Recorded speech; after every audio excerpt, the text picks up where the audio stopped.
রাজস্বী ঘাটটা কেমন? অতি অম্ল, অতি কটু, অতি ঝাল, ওর আকার। এখন শ্বশুর মনু মুখার্জি একটা পুরা মশলার মানে ব্যাখ্যা করে, মানে দেখে না বলাই ভালো। অবৈধ খাবার আনতে ক্যারিয়ারে দেখা যাচ্ছে, বলে এমন ভাবে রান্না টাক দিয়ে ঝাল বানায়, মানে এমন ঝাল দিবা যে টাক দিয়ে বানায়। আমার ওটা দেখি না, ওটা দেখায় না, ওর মতো মোড় করে। ওই বুড়া বলছে এমন রান্না করবো বৌমা আবার টাক দিয়ে ঝাল বানায়। বুঝতে পারলে? তাহলে এটা কি রাজস্বীর খাবার? অবশ্যই আমিষ খাবার। আমিষ কি অবৈধ খাবার বলছে, এটা মানুষের নয়। অতি অম্ল, অতি কটু, এটা বলে রোগেরও আকার। কাদের রোগ হয়? যারা এরকম খাবার খায়, যেটা আমার ছেলে হয়েছে প্যানক্রিয়াটিস, আবার ভর্তি হয়েছিল এরকম। ফলে ভাগবত পাঠশোনা হলো না 3 দিন, জয়পুরে থাকলাম, নার্সিং হয়ে ভর্তি। যে যেমন গর্ব তার তেমন ফলে।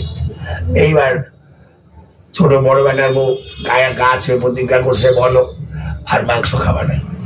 ও বৈষ্ণব বাড়ি ও খায় না, বরকে প্রতিজ্ঞা করাই দিল, যা আমি বাঁচিয়েছি, আর জীবনে মাংস খাবার নাই। দেখা যাক বড় বেটার বউ আমার তার হাতে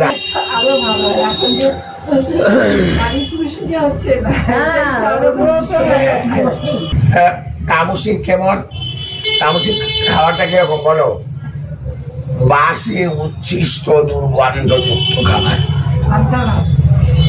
পান্তা ভাত ভালো না আরো খারাপ? পচা ভাত। বাসি উচ্ছিষ্ট মানে যেটা আমার পূজা খাই না, এটাকে খাই। এই খবরদার পাতা পরে খাবো, খেয়ে খেয়ে ঢেকে রাখলে ওটা উচ্ছিষ্ট, ওই খাবার আর খাবে না। যেটুকু খাবে যেটুকু নেবে। এটা হলো দুর্গন্ধ, বাসি, এবং তারা বাসি কাপড় পরে থাকতে ভালোবাসে। কালকে দেখলাম 15 দিন পর বাসি কাপড়ে, বাসি মুখে সাদা হাতে ফুল করেছে, মুখে আসে গেল জামাই দেখি কাপড় ছাড়ছো। আমাদের আপনারা এগিয়ে যেতে পারি ওই 15 দিন বাড়িতে। তারপরে এত কিছু বললো, দান দক্ষিণা নেই। এখন কাপড় পরে থাকতে ভালোবাসে অর্জুন। কাপড় থাকলে কালো কাপড় পরে থাকবে, নোংরা কাপড়।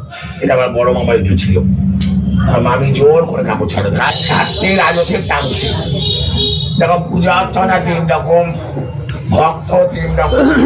ভক্তের আবার পূজা অর্চনা 3 রকম।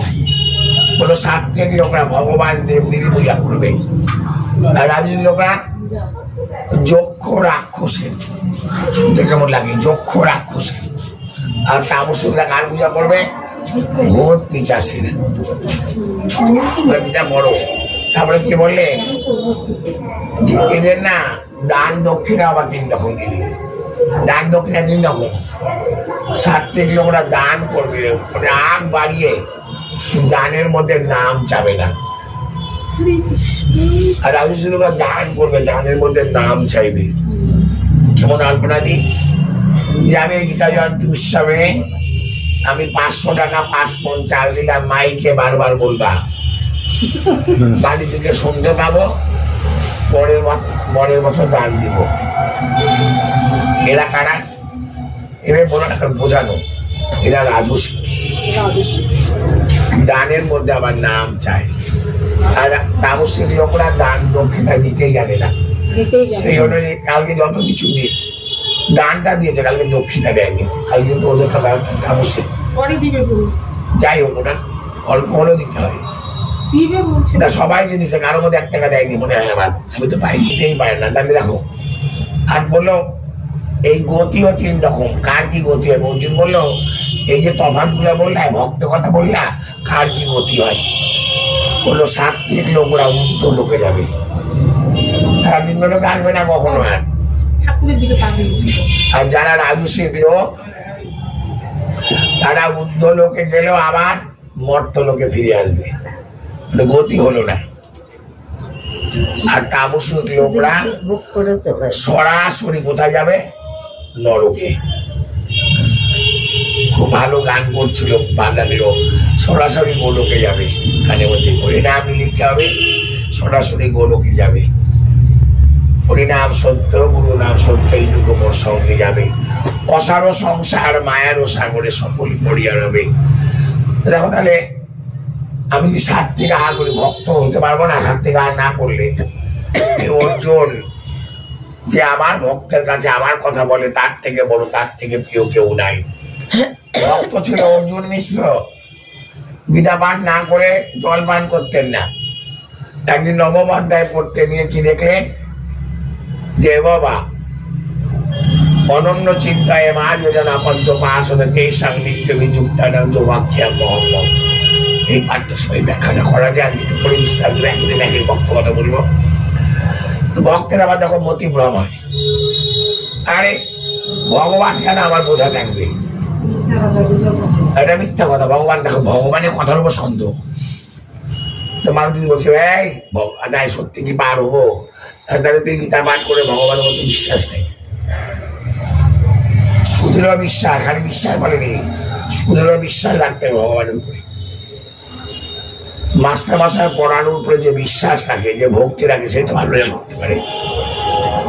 মাতবুড়ি বলে গেল, ও কি করলাম না না যোগাক্ষেম মানে দদাম ভক্ত ভগবান দিয়ে থাকে। ভগবান কেন ভক্ত বোঝা থাকবে? এই বলে আগের দিন ছিল একাদশী, দ্বাদশীর দিন ভিক্ষা, এটা বলে বিশ্রাম দিয়ে দেবো। এক এক বাড়িতে গেল বাবা, যারা ভিক্ষা দেয় তারা এক একজন এক এক অজুহাত। আমি না ঘর লেপছি, ও এখন ভিক্ষা দিব না। কোথায় আছে ঘর লেপলে ভিক্ষা দেওয়া হবে? এখন বাড়ির লোক খেতে বসছে, ভিক্ষা দিব না।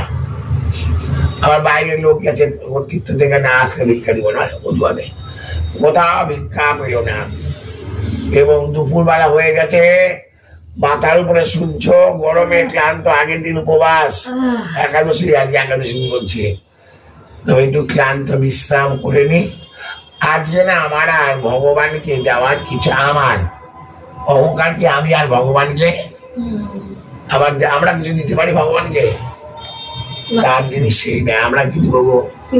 এই জল, এই ফল, এই পৃথিবী সবই তো তার। যাই হোক, আজকে উনি ঘুমিয়ে পড়েছেন, এদিকে বাড়িতে আমার অন্য চেহারা দেখছি। দুটো বালো অর্জুন মিস্ত্রের বাড়িতে কড়া নাড়ছে, ঠক ঠক করে। ও মা গোসাই, ও মা গোসাই, দরজা খোলো গো। মা গোসাই মানে অর্জুন মিস্ত্রের স্ত্রী পরমা দেবী দরজা খুললেন। দুটো বালক শিশু, একটা কৃষ্ণবর্ণ একটা গৌর বর্ণ, দুজন এসেছে। মাথা ডালা ভর্তি জিনিস টানতে পারছে। বললো কে বাবা তোমরা? বললো আমরা না গরু চড়িয়ে বেড়াই, গোবালক। এই কথাটা তো মিথ্যা বললো না, সত্যি তো গোবালক। আমরা গোবালক। দেখলো বাবা, কোনো গোসাই রাজবাড়িতে গেছিল, প্রচুর জিনিস পেয়েছে, আনতে পারছিল না, তাই আমাদের দিয়ে পাঠালো। তো তাদেরকে মা নামিয়েছিস, তো ভারী জিনিস, আবার গোসাইয়েরও খাই কাজ নেই, বাচ্চাগুলা দিয়ে পাঠাইছি। নামালো, তাদেরকে বসালো, হাত মুখ মুছাতে গিয়ে দেখছে তাদের এখান দিয়ে রক্ত। এই রক্ত কি এটা চাপা চাপা এখন বলে, দেখো আমরা প্রথমে আনতে চাইনি তো, তোমার গোসাই আমাদের বেতের বাড়ি বেড়েছে। এ বেতের বাড়িটা কি কেটে দিয়েছে, ওই শ্লোকটাকে কাটা, কোন শ্লোকে সন্দেহ কাটাকাটি করতে নেই। এই তোমাকে বললাম উত্তর বাবা, ভাঁজ করেও রাখতে নেই গ্রন্থ, ভগবানের দিয়ে ব্যথা পায়, ফ্ল্যাপ দিবা, অন্য কাগজ দিয়ে ফ্ল্যাপ দিবা। বাজারে দেখবো অনেক এরকম মানে জামা টামা করে কাঠ পাওয়া যায়, তখন কি বললেন, আরে আমার গোসাই খায় কাজে, বস বাবা বস। ওদের আনা দেখলো, ওখানে তাড়াতাড়ি করে বাল্য ভোগ লাগালো, চিড়িয়া টিড়িয়া দিয়ে, ওদের আনাটাই তাড়াতাড়ি বললো একটু খাও, তোমরা তো রন্ধন করে না, আমাদের গরুগুলো কোথায় চলে যাবে, আমরা আর পাবো না, আমরা যাই না। তাই দই চিড়া দিয়ে ওদের সেবা দিয়েছে, দিকে আসতে সেবা করে ওই ওরা চলে গেল। আর আমি সুন্দরভাবে রান্না বান্না করে ভোগ লাগিয়ে বসে আছে, প্রতি দেবতা আসবে, ভোগ নিবেদন করবে, সব খাবে। এখন তার মানে ঘুম ভাঙলো অনেক পরে, ক্লান্ত ক্ষুধার্ত, একাদশীর পরের দিন। এতবেলা হয়ে গেছে, কখন ভোগ লাগবো। তাড়াতাড়ি করে বাড়ি এসছি, দরজার কাছে বলছো ও আমি পুষ্করণী যাচ্ছি স্নান করতে, তাড়াতাড়ি তুমি সেবার ব্যবস্থা করো। আজকে কিছু পাই নাই, আজকে কিছু জোটে নাই, আজকে মাদুগুলিতে আমি কিছু পাই।